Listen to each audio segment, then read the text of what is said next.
Hey guys, it's 1:45 Monday afternoon. Here's a quick recap of what happened. You probably saw the news overnight that crude oil was sky high and that had a lot of strength under the grains because of the renewable fuels and their close ties to the oil market. That strength was based on OPEC's decision that kind of caught the market off guard to cut production starting May 1st. And they were going to Saudi Arabia is going to cut it by, I think, about 1 million barrels a day, and then but the total cuts are going to be near 2 million. And so that sent the market way higher. And the question I think that you have to ask is, why are they doing that? Their stated reason was to put a price cap or a price floor under the oil market.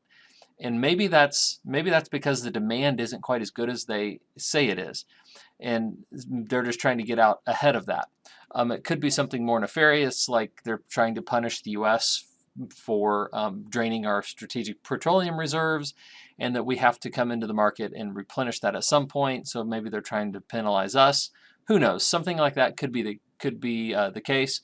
But the reality is that both in corn and soybeans, while there is a correlation between the price of oil and those two commodities, it's not one-to-one, and they can disconnect. And what would cause them to disconnect, if you think about it, is grinding capacity. And so you have to ask the question, at what percentage of our grinding capacity are we currently operating on? Because that's where new demand would come from. And ultimately, that's the reason that prices would really have to go up, is if demand starts to exceed or outstrip what the USDA is saying.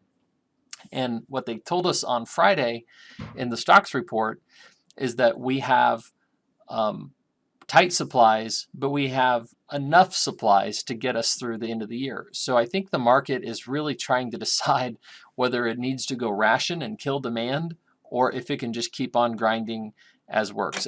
And on day one, and we'll look at this here in more detail, as to corn, I think it's more bearish. As for beans, I don't think it's overwhelmingly bullish yet, although we're getting up into the territory where you're going to have to rethink some things on beans if it keeps going. So let me show you exactly what it is that we're talking about. This is the chart of new crop soybeans. This is November. And you can see what we did today was we worked a little bit higher, and we failed just short of the 61.8% retracement of this entire move to the downside. And that's significant because it's also below this prior swing low right in here. Now, what we're really looking for in beans, we're looking for the 61.8 level and this high right here on March 15th, and the low that was put in on February 28th at 1345. So somewhere between 1345 and 1343, somewhere in that area, is where November beans needs to reverse from and head back down lower, or we're really going to have to reconsider our count. And the reason is that if you're looking at Elliott waves, which we like to do because it's always easiest when you're in the right wave and they are working, and they're like every other technical indicator. They're not perfect. They don't always work, but they're a nice guideline, and they're something that you like to have in your arsenal, because when you are in sync with the waves, it's very powerful. So if this is a wave 1 down and this is a 2 up, this would be a 3 down, and that's exactly what a 3 should look like, which means that this action here is all counter trend, or wave 4. But in Elliott, wave 4 can never overlap wave 1. So that's your hard stop for that count at 1345. Anything above that invalidates this is a 1, 2, 3 setup, and it's something else. And certainly a move higher will make us pause too. But we're not going to look at that just in a vacuum, because our primary system is going to be looking at this cloud and really this level right here, which is this hedge line down here at 1317. So where we're above the hedge line and below our daily cloud, it's really kind of no man's land. It means we're not trending up and we're not trending down. If we break this Elliott count, then the odds probably favor us coming above the cloud here at some point in time, and that would certainly force us to change our opinion too. So we're going to watch that really closely and watch for it to reverse, and we're not going to get too nervous until that 1345 level gets hit. Today's high was 1338 3/4, so it did get close, but it didn't get the job done. Now, old crop is maybe a little bit even more bullish than that. Here's the daily chart of new crop. That last chart was the 30-minute chart. This is old crop here. So here we are. So clearly this can't be a 1, 2, 3 because 4 overlapped 1, right? So that cannot be that count. It has to be something different. And we are now still inside our cloud. We poked out above it and we failed to close on top of it, but we very well may pop above there tomorrow. So today's high is pretty much our line in the sand, although clearly you've got a lot of overhead resistance here between 1550 and 1538. So anywhere from here to 1550 is pretty much no man's land. Above that, you got to be bullish, and anywhere we start to fail back down below today's high at 1529, that's where you can get a little bit more bearish. So I don't know why beans are as excited as they are, because if you look at the inventories that we had, yes, they're tighter than what the trade was expecting, but when you take into effect the supplies out of South America and what we are currently grinding, we should have plenty of beans to get to the finish line, and certainly plenty once we plant and harvest a new crop. So I think the upside is somewhat limited, and if we are able to break above these, then clearly there's something that we're missing. And we are starting to think that that's a possibility. I'm not saying we're not, because this is very exuberant, right? We had a big move to the downside, and now we have 7 days straight back up, and we've taken back almost all of it. So something significant is happening in beans, but we don't really know what that is yet, because the fundamental news we've seen so far really hasn't been bullish enough to really justify that type of move. And that's okay. I mean, if we break higher and we start breaking down all this stuff, then something's going to come to light that justifies higher prices. Just to put it in context, the contract high for this November contract or this May contract is back here at 1568. And I would guess that if we break this line, break today's high any further, or break through this 1530, call it 1540 area, my guess is that we're going to go on up to 1560 and break into new contract highs. I don't think that that's a guaranteed thing, but I think it's a pretty safe bet if we break out today's high. So we'll probably be taking some action if that's the case. Our indicators down here, you can see we had this big long divergence that occurred from October, November, December. Well, we are blasting through that with the strength off of this move. So the momentum is picking up. There's strength and substance behind this thing, and we've come $1.20 in 7 trading days. So that's certainly nothing that we want to sneeze at, and something we want to keep our eyes on. But I don't think we can go to $18 and new crops stay under 1345. There's no way that that happens. I think it all goes higher, or it all turns around and falls on its head. So what would that look like?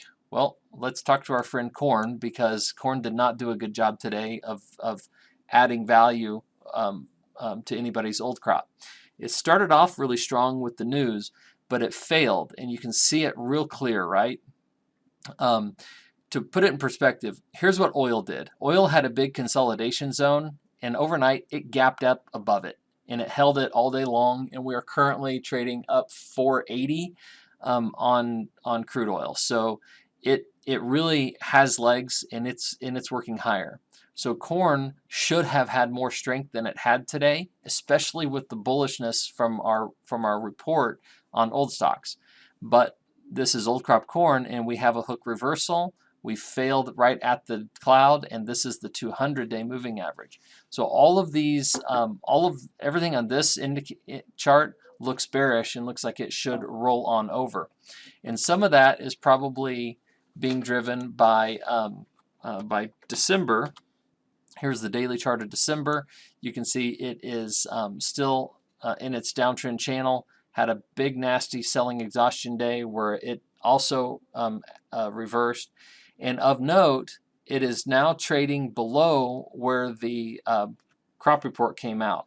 So if I zoom in here to a 30-minute chart, this is the 11 o'clock bar from last Friday, and the open of that bar was 569.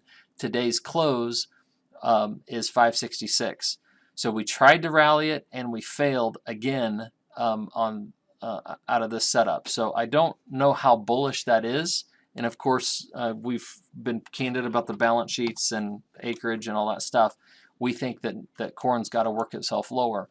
And if it's going to work lower, then I would think that spills over into soybeans, which ultimately would also spill over into the old crop beans too. So I don't want to take anything for granted, and I don't want to ignore anything, because if beans break higher, then I think corn's probably going to go with it, because I think they're going to trade more in concert with each other than not.